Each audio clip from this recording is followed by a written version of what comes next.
आज लोकतंत्र के उस कोने की बात करेंगे जहां वादे और हकीकत के बीच एक बारीक रेखा खींची जाती है। पश्चिम बंगाल से एक बड़ी खबर आ रही है। राज्य की नई कैबिनेट ने महिलाओं के लिए 2 बड़े फैसलों पर मुहर लगा दी है। पहला, अन्नपूर्णा भंडार योजना के तहत अब महिलाओं को हर महीने 3000 की वित्तीय सहायता मिलेगी और दूसरा, सरकारी बसों में महिलाओं का सफर पूरी तरह से मुफ्त होने जा रहा है। ये दोनों ही योजनाएं आने वाली 1 जून 2026 से जमीन पर उतरने लगेगी। आइए संपूर्ण स्वराज न्यूज के इस विशेष विश्लेषण में इस खबर के हर पहलू को खंगालते हैं। क्या यह वाकई महिला सशक्तिकरण की नई इबारत है या फिर सरकारी खजाने पर बढ़ता एक नया बोझ। नमस्कार, मैं हूं शारदा प्रसाद तिवारी। आप देख रहे हैं संपूर्ण स्वराज न्यूज।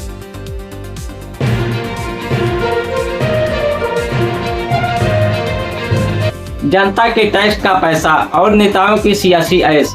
देश बदल गया, सरकारें बदल गई, लेकिन नहीं बदली तो मुफ्त की रेवड़ी बात कर सत्ता हथियाने की गंदी बीमारी। पश्चिम बंगाल में सरकार बदलते ही वादों की ऐसी बरसात शुरू हुई जिसने अर्थशास्त्रियों के होश उड़ा दिए हैं।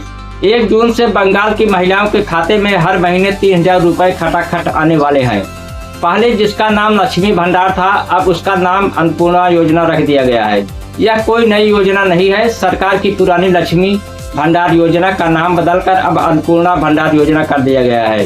पहले जहां महिलाओं को 1500 या 1700 मिलते थे, अब सीधे बढ़ाकर 3000 कर दिया गया है।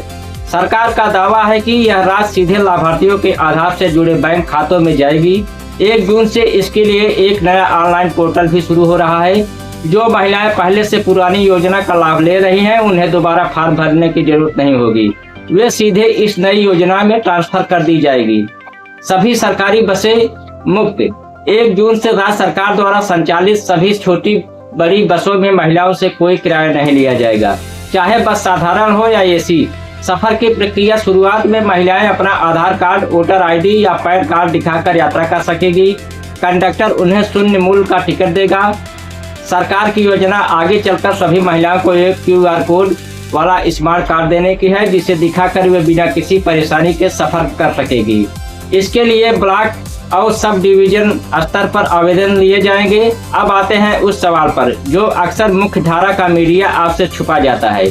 जब भी ऐसी योजनाएं आती है, समाज 2 धड़ों में बढ़ जाता है। एक पक्ष का मानना है कि जब एक गरीब महिला के हाथ में हर महीने 3000 सीधे आएंगे तो उसकी आत्मनिर्भरता बढ़ेगी। वह बच्चों की पढ़ाई, दवाई और घर के छोटे मोटे खर्चों के लिए किसी पर निर्भर नहीं रहेगी। मुफ्त बस यात्रा से कामकाजी महिलाओं और छात्राओं को घर से बाहर निकलने और रोजगार ढूंढने का हौसला मिलेगा। इसे आप वुमेन एम्पावरमेंट कह सकते हैं। लेकिन दूसरा पहलू इससे भी ज्यादा गंभीर है। सवाल उठता है कि इस भारी भरकम योजना के लिए पैसे कहां से आएगा। पश्चिम बंगाल पहले से ही कर्ज के बोझ तले दबा हुआ है। क्या इस लोक लुभावन घोषणा के बाद राज्य में विकास के दूसरे काम जैसे सड़कें, अस्पताल और नए उद्योग लगाना थम नहीं जाएंगे? क्या मिडिल क्लास और टैक्स पेयर के पैसे का इस्तेमाल सिर्फ राजनीतिक लाभ के लिए वोट बैंक मजबूत करने में हो रहा है? अन्नपूर्णा भंडार योजना और मुफ्त बस यात्रा लागू होने से पश्चिम बंगाल के सरकारी खजाने पर सालाना लगभग 79,000 करोड़ का भारी भरकम वित्तीय बोझ पड़ेगा। यह राशि पश्चिम बंगाल के कुल सालाना बजट का लगभग 20% और राज्य के कुल राजस्व संग्रह का करीब 27% है। पुरानी सरकार की लक्ष्मी भंडार योजना पर सालाना करीब 39,000 से 42,000 करोड़ खर्च हो रहे थे। अब राशि को सीधे 3000 महीना करने से यह खर्च दुगना होकर लगभग 79,000 करोड़ सालाना हो जाएगा। राज्य में करीब 2 करोड़ 20 लाख महिलाएं इस योजना के दायरे में आ रही हैं। हर महिला को 3000 देना यानी हर महीने सरकार को सिर्फ कैश ट्रांसफर के लिए 6,600 करोड़ की एंग्री होगी। लेकिन आज संपूर्ण स्वराज न्यूज सीधे सरकार से एक कड़वा सवाल पूछ रहा है। क्या यह महिलाओं का सशक्तिकरण है या फिर आने वाले चुनाव के लिए जनता के ही पैसे से वोट बैंक खरीदने की सरकारी रेवड़ी? जी हाँ, कैबिनेट के पहली ही बैठक में इस भारी भरकम खजाने का मुंह खोल दिया गया है। 25 से 60 साल की हर महिला को, चाहे वो किसी भी जात या धर्म की हो, अब हर महीने 3000 रुपए सीधे बैंक खाते में मिलेंगे। सरकारी बसों में सफर भी मुफ्त कर दिया गया है। जो महिलाएं पहले इस दायरे से बाहर थी, उनके लिए जून में नया पोर्टल खुलने जा रहा है। सुनने में यह योजना बहुत लोक लुभावनी लगती है। ऐसा लगता है कि सरकार से बड़ा मसीहा तो कोई हो ही नहीं सकता। लेकिन ठहरिए, सिक्के का दूसरा पहलू देखना अभी बाकी है। अब बात करते हैं उस कड़वे सच की जिसे सरकार आपसे छिपाना चाहती है। प्रधानमंत्री नरेंद्र मोदी ने खुद कई बार देश की रेवड़ी कल्चर यानी मुफ्तखोरी की राजनीति के प्रति आगाह किया है। उन्होंने साफ कहा था कि यह शॉर्टकट देश को तबाह कर देगा और आज बंगाल में वही हो रहा है।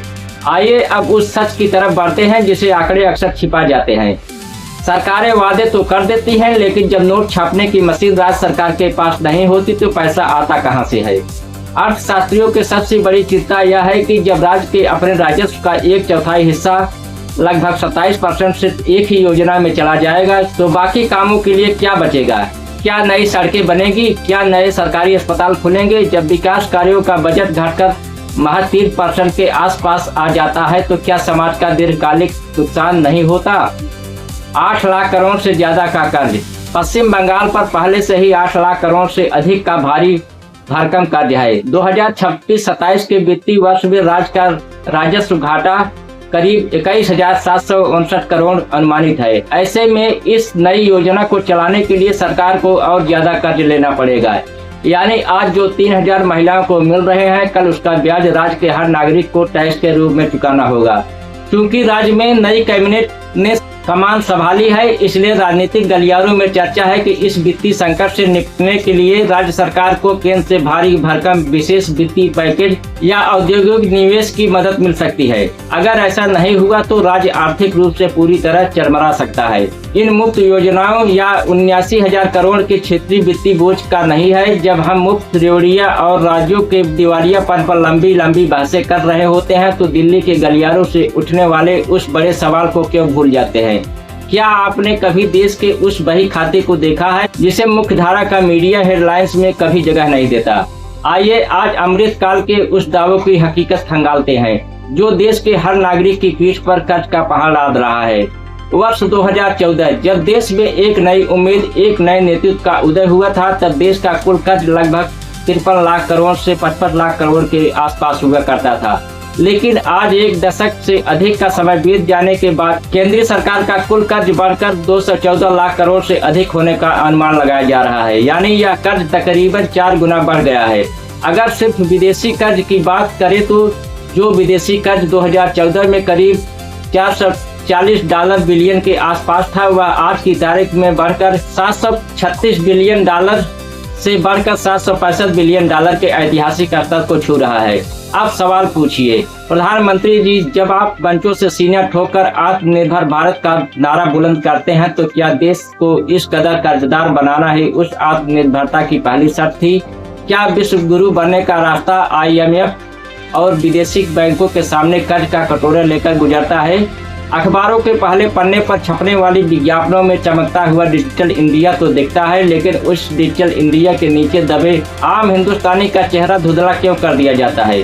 विपक्ष आरोप लगा रहा है कि मोदी राज में प्रति व्यक्ति कर्ज का बोझ 2.5 गुना से ज्यादा बढ़ चुका है। अर्थशास्त्री चेतावनी दे रहे हैं कि देश का डेट टू GDP रेशियो को पार कर रहा है। जरा सोचिए, जिस राज्य पर पहले से ही लाखों करोड़ों रुपए का कर्ज का बोझ है, जहां युवाओं के पास नौकरियां नहीं है, जहां उद्योग धंधे बंद हो रहे हैं, वहां हर महीने अरबों रुपए सिर्फ नकदी बांटने में उड़ा दिए जाएंगे।